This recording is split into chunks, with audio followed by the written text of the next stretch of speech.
Do you think that everything is bothering us more now? Are we getting more bothered by each other?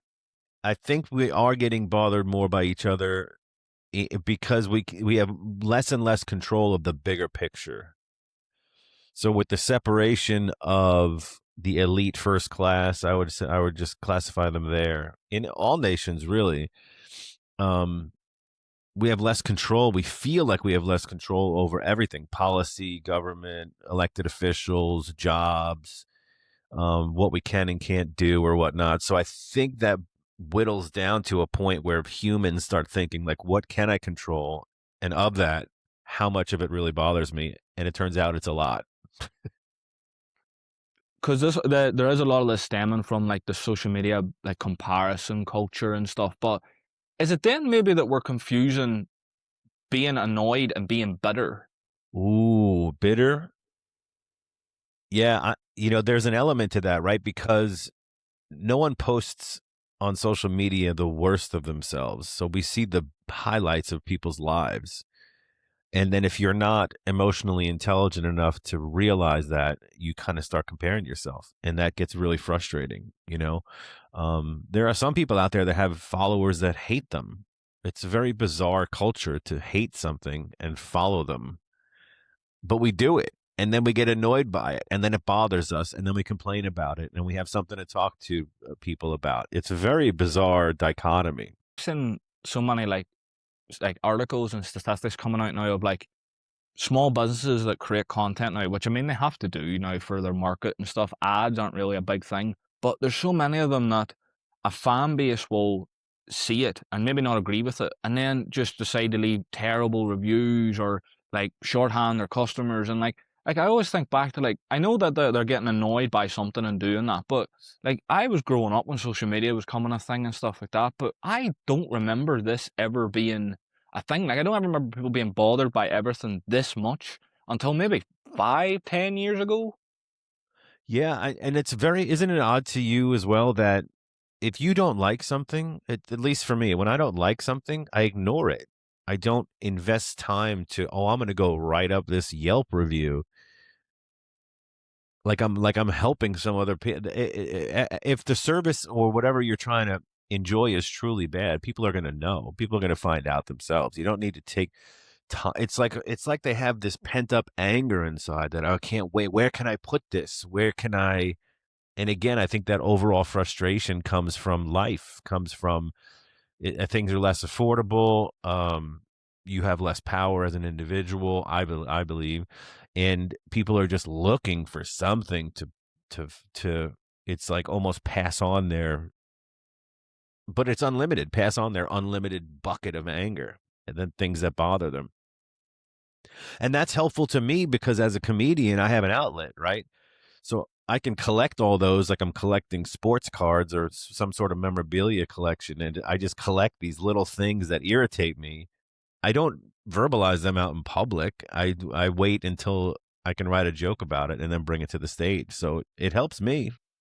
Yeah, and I noticed this because I was looking at like comedian specials lately, like the especially like the top ones. So many of them are going crowd work, and I think it's so funny because like I even like back like in the days, like Jerry Seinfeld and them, they done crowd work, but there are actual comedians out there that it's all crowd work, or it could be someone like there's a Scottish comedian Daniel Sloss who literally will just pick things that are trending on the internet or things in the last year that happened with big news stories and he'll just decimate them on a stage, and that is his tour. That's his tour. That's his special. That's his whole act now, and it's just like he's blown up massively from it. And like, do you think then maybe it's helping entertainment because you can play on those things? Like TV shows are playing on it now. I don't think have you noticed? Yeah, I think so. If you're that type of comedian that tackles like the social conscience of or what's going on in the news or the world nowadays, you have an endless supply of material. And if you can make it funny in real time, you can tour with that for a year or maybe even do a special. Those news stories, it's a catch 22, right? It's quickly old news. But there's so much of it that if you're good at it, you can have an endless supply. But back to your question about crowd work, there's a couple different kinds of crowd work. There are some comedians who just go into the crowd fishing for jokes, fishing for something because they don't have anything better, or they want to get some viral social media clip.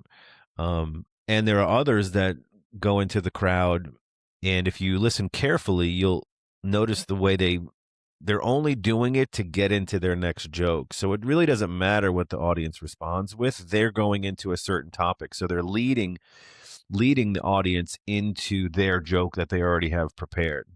Um, and those guys I think are brilliant. There's a great comedian by the name of Big J Okerson, in I think he's in LA or New York, and he's great at it. I've worked with him. He goes into the crowd and starts talking to him, but he's the questions are leading to a bit that he's already prepared to do. So, but yeah, to your second point about the news and the people that are, there is an endless supply of things to talk about. The key is to making them very funny enough to put in your current hour long show. And if that comedian you mentioned, that Scottish comedian, can do it, then all the more power to him, man. Do you think Okay. more people are taking themselves too seriously nowadays? Because so they're doing it for several reasons, I believe, right? So they're taking themselves too seriously to give themselves more power subconsciously, right? Make themselves more important than they really are. And that's so they can then share an opinion that no one cares about, right? They're giving themselves the authority. Um, I like it as a comedian because I don't take things seriously. If I get an insult on the internet in a comment, I heart it. I love it. And I respond back in kindly. I don't respond venom with venom. I go, hey, thanks for listening. Hopefully the next joke you like or whatever. But also in general public, just walking around, people, I think it goes back to the original point at the beginning when we talked about having less power. They're giving themselves this power. So whether it's a parking attendant or the cat person working the register at a store, they have a shiny name tag and they are the most important person you're talking to right now. And I love it. I love that grandstanding, so to speak, because it just gives me, it's fodder for comedy. It's really fun to see. And on a personal note, I really do enjoy talking to people that are passionate about things.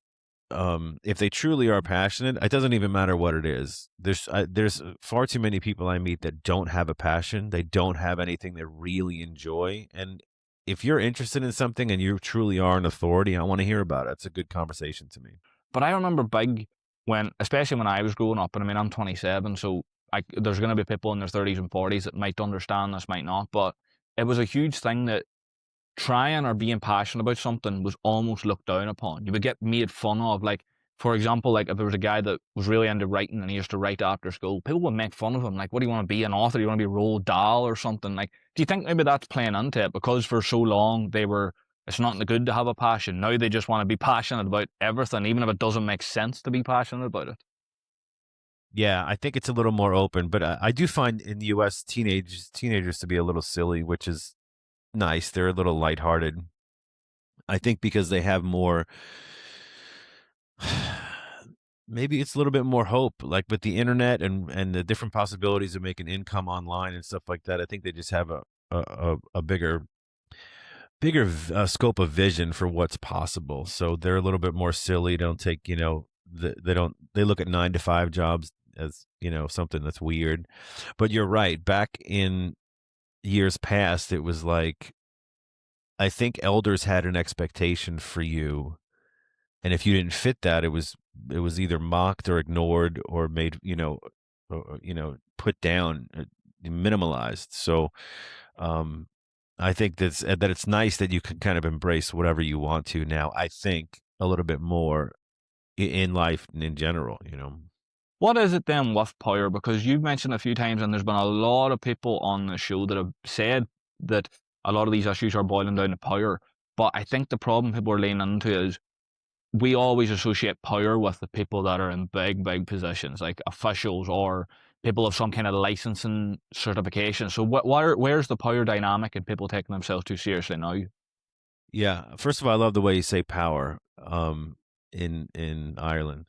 I love the way you say a lot of things. And, I grew up thinking, I grew up, my parents told me I was Irish, and I took one of those DNA tests, and I'm only like 10% Irish. I grew up my whole life embracing the Irish culture. And then I didn't find out till later in life I was only 10% Irish. I'm mostly Swedish. So the power lies in um that very moment.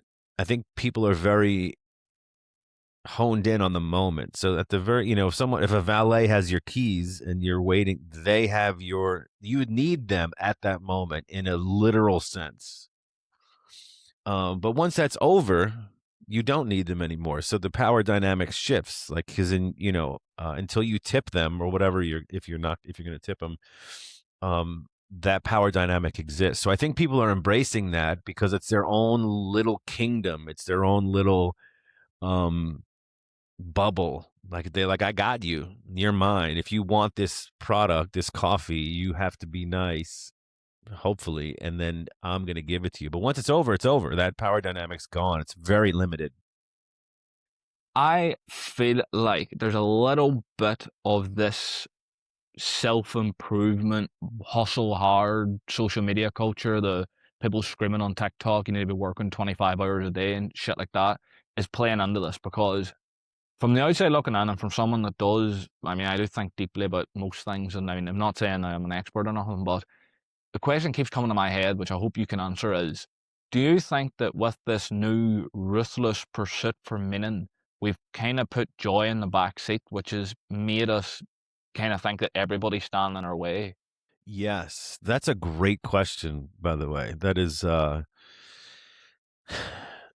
put joy on the back seat, to just hustle and grind and not enjoy anything is it's new. It's because you'll get these influencers that kind of push that message, and then comments will come in like, oh well, I have a kid, and they're like, and they come back, the influencer, I'm like, you could see your kid 1 hour a day and still, 30 minutes of sleep, 6,800 crunches a day, you get your abs, and it's so stupid. I think if you can find a balance, it's better, especially as I get older. I'm old enough to be your dad. So as you get older, you kind of look back. And if I ever had a period of time in my life where I was like that, I look back at what I missed, the little things. I had a really busy day yesterday, for example. Just a lot of stuff coming my way, a lot of communications to respond to, a lot of things to follow up on comedically.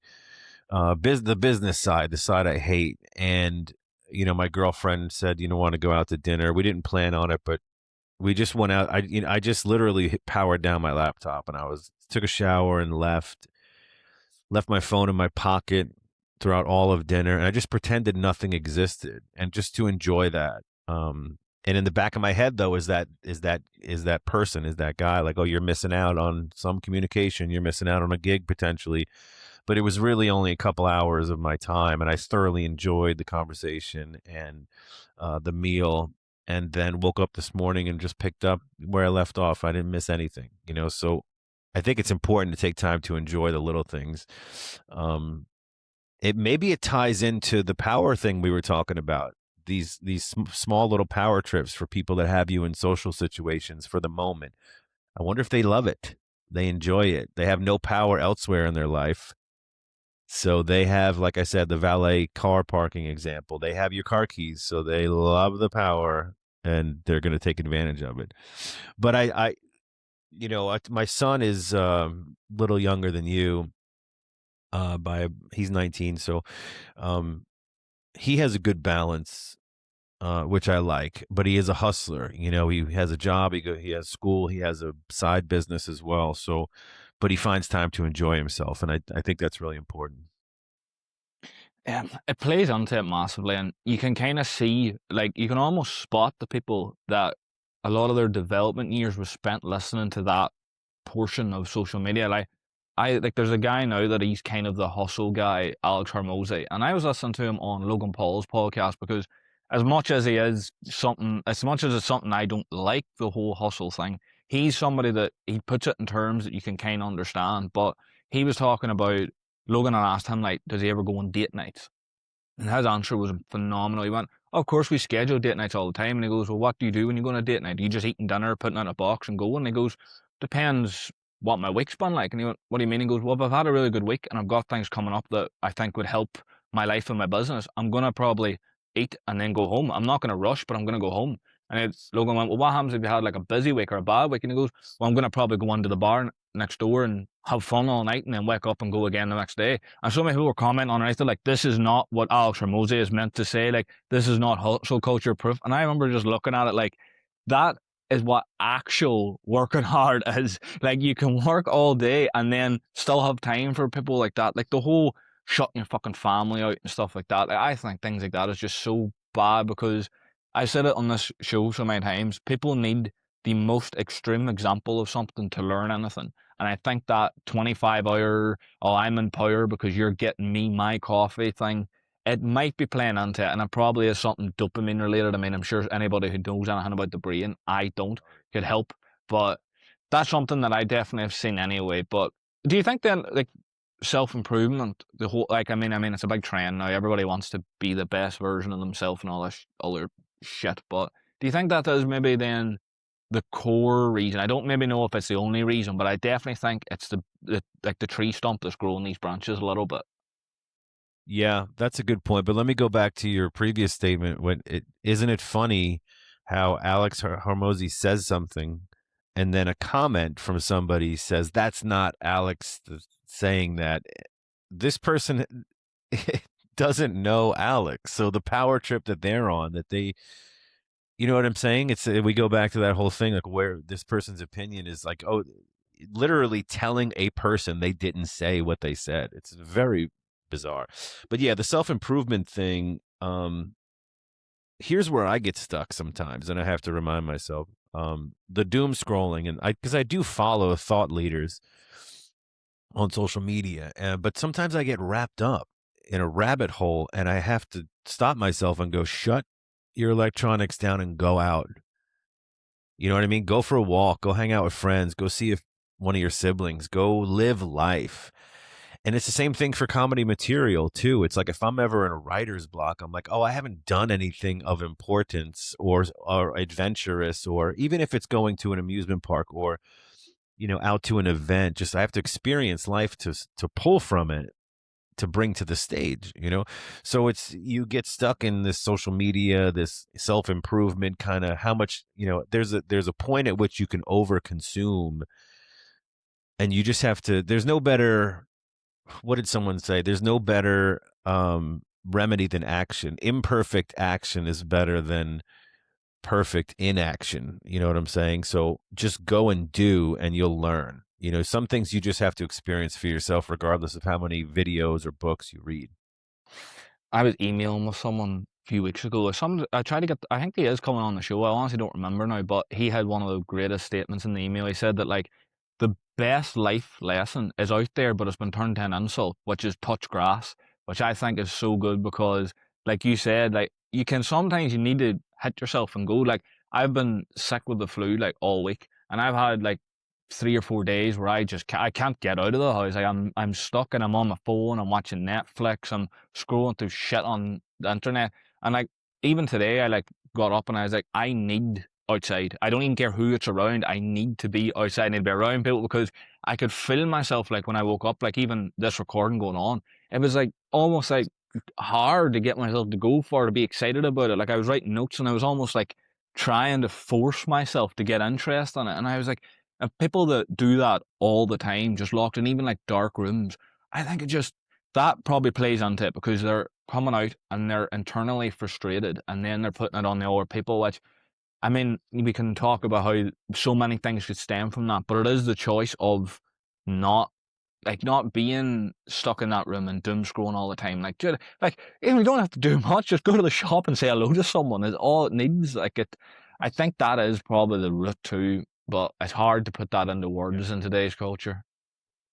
Yeah, I think it's sort of the, how do I put it? It's sort of like a, if you build a list of tiny accomplishments in your day, you're going to feel great or feel better. So that includes, you know, like, you know, if you just get up and make your bed immediately, it's not like a woohoo celebration in your head, but subconsciously your mind's like, okay, I just accomplished something. I've been up for 30 seconds. And same thing when you're sick. If you're not going to go out and go running, but if you just go outside and get some fresh air with your coffee or tea and literally touch grass and ground yourself, um, or just have a conversation with a neighbor from afar, it goes a long way. So I build these little things in life, and I just subconsciously celebrate them. It's as little accomplishments. It sort of helps build your self esteem a little bit, and I think the better you feel mentally, the better you feel physically. Obviously, medicine helps, but yeah, if you bury yourself in a dark room and keep telling yourself you can't get out, can't get up, then you're not going to. You have to force yourself to be uncomfortable. Isn't that where success lies, in the uncomfortable situations? Do you think that being offended is becoming a personality trait by any chance? Oh my gosh, it's becoming an identity. I guess as a comedian, I have a thicker skin potentially, but it's very hard to offend me. Because I mean, in order to offend me, you really have to be a really close friend or relative. You know what I mean? Like, you can't just come up to me off the street or yell at me from a crowd and offend me. That's a very personal thing, but it seems like maybe those that can't find out who they don't know who they are yet, or maybe they do, and they latch on to this. People love groups. People love to be a part of something. So if they have not found that in life yet, and they find that they are offended by something, which is okay to be offended by something. I'm not saying it's not okay. And then they find a group of people that agree with them. They're all of a sudden a part of a group, and they have friends or acquaintances. Now they have events to go to around this complaint or this thing that offends them. Now they can be involved in something. Well, I think you can still be involved with it and try to drive change without being offended by it. But yes, the short answer to your question is yes. I think people are literally have an identity about, because you'll ask them, "What do you do?" Well, I'm this, this, and this. I'm like, okay, well, I was really asking what you did for a living, but now that I know you're Mister or Mrs. Offended, this conversation will be short. Should we be worried when we're around people that can't laugh at themselves? Yeah, they're not healthy mentally.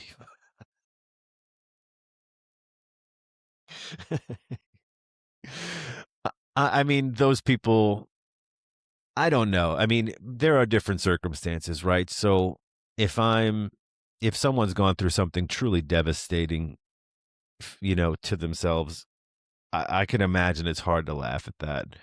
Um, but some of the lighter things in life, it all depends on what, people put in levels of importance to different things in life. So for politics, for example, if you by talking to me, you would pretty much not be able to tell what side of the aisle I'm on, conservative or liberal. I don't take too much interest in it, but if you truly are offended by someone else's political beliefs, then I don't. You're making so many assumptions about them, um, that it's unfair to that person. And to be honest with you, I want friends that have different points of view than me. I want to learn. Maybe I'll change my opinion about certain things. So, yeah, I don't like those people necessarily. I shouldn't say I don't like them. I don't spend a whole lot of time with folks that can't laugh at themselves, because if you're not, laughing at yourself, or at least getting a chuckle out of different circumstances in life, then I don't know what. We're only here for a certain amount of time, so enjoy it, relax. So, clean comedy. Why? It's so crazy to me because you think of comedians, you think they're making obscure jokes and it's all over the place. Why clean all of a sudden? I think it's just an extension of my personality, and also I enjoy the challenge of it. When I first started many years ago, I probably cursed on stage a time or two, and I think I came across a couple of jokes of mine that the punchline was the curse word, and I was like, I can probably write better than that, and so I enjoy the challenge of that part of it. making something funny regardless of the topic in a clean fashion without having to curse or be too graphic. And then secondly, it provides me more opportunities in the comedy world. And then thirdly, it's like I said, it's really just an extension of my personality. And the people that I've watched growing up, Seinfeld and some others, Robert Klein, and were clean comics. So I was like, oh, I like that. I like that. I think it's mostly the challenge. If I had to pick one, But in comedy, you're tasked with someone that will bring the anger out of you, which is hecklers. How do you like manage to compose yourself and stay clean when there's someone in the front row probably had too much to drink, maybe on something else, screaming, "You're not good, you're not funny, you're this and that."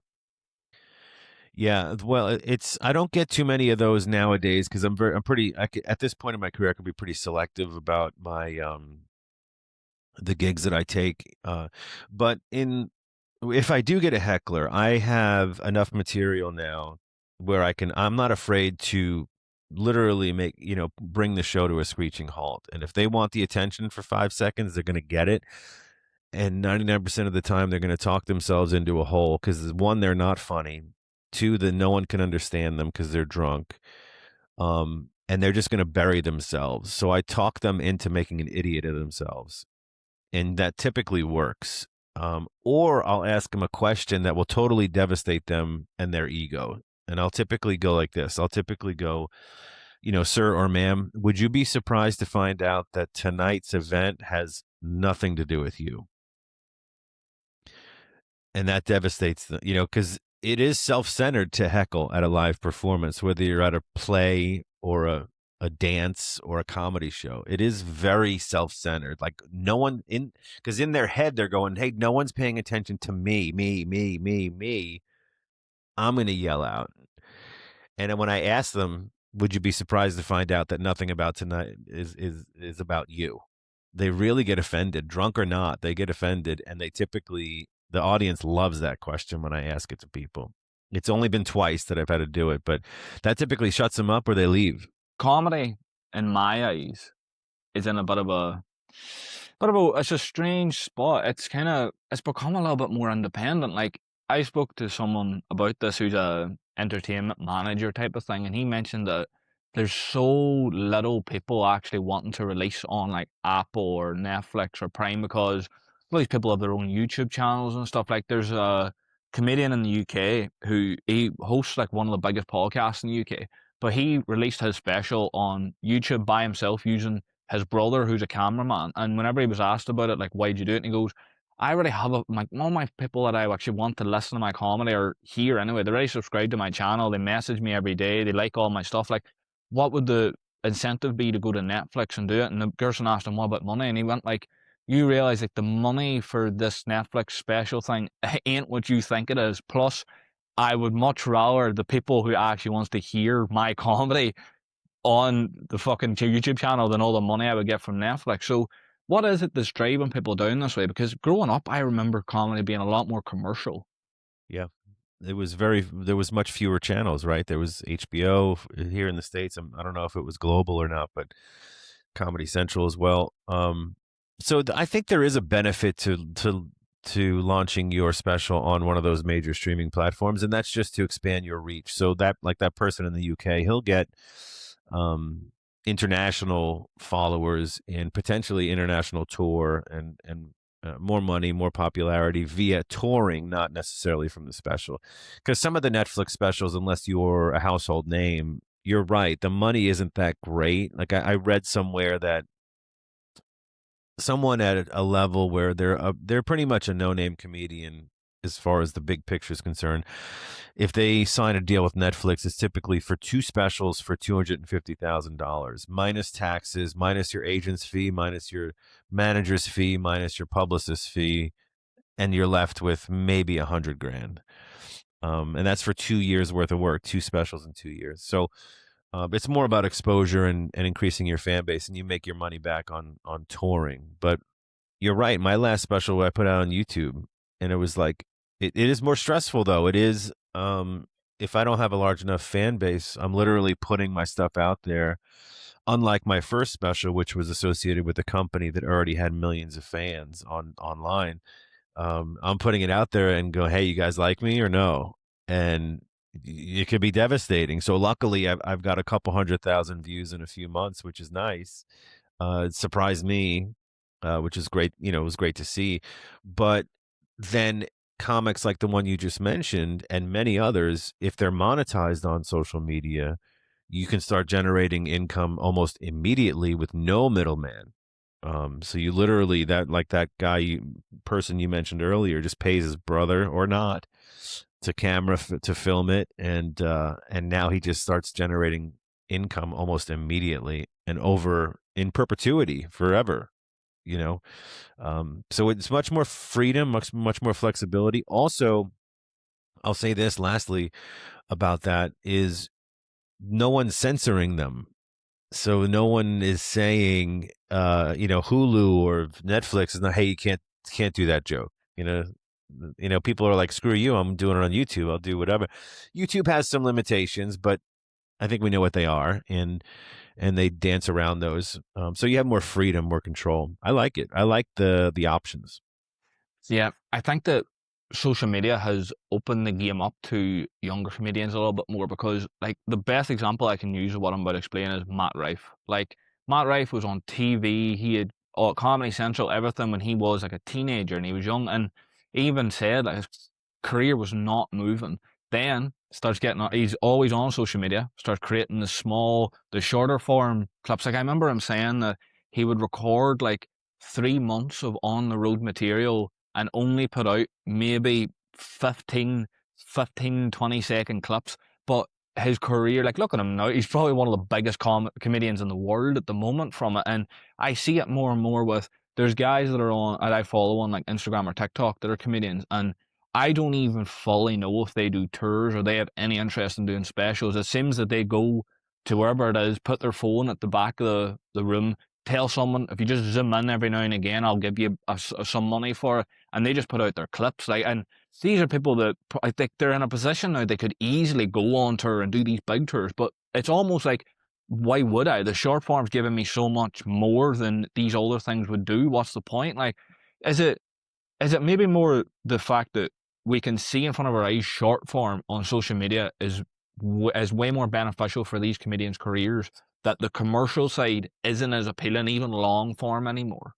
Yeah, I think so, and I think it's also a bit of everybody growing up thinking to themselves, I'd like to be on TV, I'd like to be in the movies. Well, today you can just put your phone up and record. You are your own TV show, you are your own movie. So going back to the beginning of our talk, it's they have the power, right? That you have the power to be your own producer, director, editor, content regulator, and they can instantly be their own TV show. So that question ties into everything we talked about today. So they're giving themselves their own power. They're taking control and doing what they love to do, their passion, um, and they're instantly making it happen. There's downsides to it, right? Because you get immediate feedback. When I film a commercial or I'm in a TV or I did one short film, it's it's typically not aired for months. But I can literally get done with this podcast, do a quick clip of me talking about it, post it. It's instantly out there for everyone. Maybe not everyone, but people to see, and it could go viral. But Matt Rife was hesitant to do internet stuff, social media stuff, but he was friends with Dane Cook. I don't know if you ever heard of him. Dane Cook became super popular when MySpace was the one of the only social media platforms out there. There was no Facebook, Instagram, Twitter, TikTok. And he went on MySpace and became hugely popular. It was one of the first arena act tours, and Matt Rife was an opener or a friend, I forget. And then and Dane Cook kept pushing Matt, hey, put stuff online, put stuff online, put stuff on social media, and he did. And look what happened. Yeah, it's crazy, and it's crazy how like quick social media has infiltrated comedy because, like, I don't see that many comedians going into movies or TV shows anymore. And funny enough, I see more and more of them go into podcasts. And like, there's there's a funny like comment Theo Vaughn talked about in his podcast that there's someone that's been following his show since the first episode, and they had no idea he was a comedian. Like, it's so funny that, because that's the kind of like the comedian personality works best for podcasts, like hosting wise, absolutely the best for it. And it's almost like, why would I bother going on a TV show or a movie? Like you said, it's a big process. It's drawn out. It's censored. When just go to a studio and ask them, "Can I start a podcast? I have this amount of following, and I can control everything." Like, it's almost like, I don't even know, is the crossover between comedy and entertainment maybe falling down the hole a little bit? Yeah, and I'll tell you where that comes from. So, if you're a comedian, your struggle is to get enough work to make a living. And if you can make a successful podcast or do anything creative on the social media space and generate income, you then become extremely selective as to what you take. So whereas in the past you would do stand up, stand up, stand up, hopefully get on a TV show, hopefully like a late night TV show to do a stand up spot, and then hopefully get a sitcom or parts in movies. There was no other income. So options were very funneled, very, minute. But today, I think that's hilarious that that person didn't know Theo Von was a comedian because they just followed his podcast. But if Theo Von never wanted to do stand up again, he'd be fine. Um, so you do the podcast and you can generate income from it, advertisements and whatnot. As a comedian, podcast or anything creative that generates income, you can be extremely selective as to what you do with the rest of your time. Maybe one last question here on comedy, because this is one that's been playing in my mind for probably actually a few weeks, to be honest. But with all the red tape in the world today and stuff, is creativity almost restrained a little bit in comedy?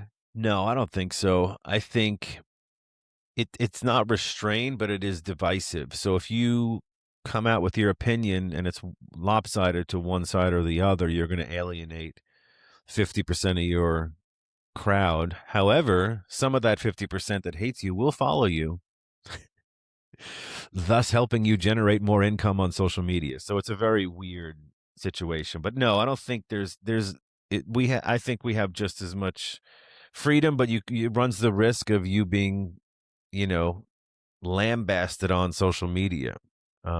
But if you look at the history of the past 10 years of those that have been canceled comedically, they're doing just fine now. So whether it's Louis C.K., he had the little controversy with women there, not little, but a controversy. Same with Chris D'Elia, I think his name is, and some others. They're doing just fine. So they can talk about whatever they want. You may alienate people, but some of those haters are going to follow you anyway.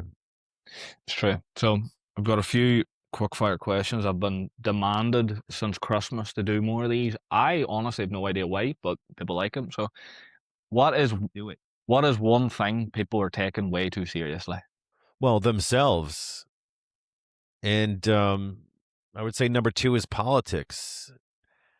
The information that we get off the news is only what someone's telling us. We have no firsthand knowledge of what happened behind closed doors. So take it with a grain of salt. Have your own opinions based on research that you do on your own, and even that research is something someone else wrote and someone else told you. So don't take yourself so seriously. You'll have a much less stressful life, and don't take politics so seriously. If you want to, you can take it seriously from time to time when you're trying to drive a change you want, but really, unless you're a billionaire, you're not making much of a difference.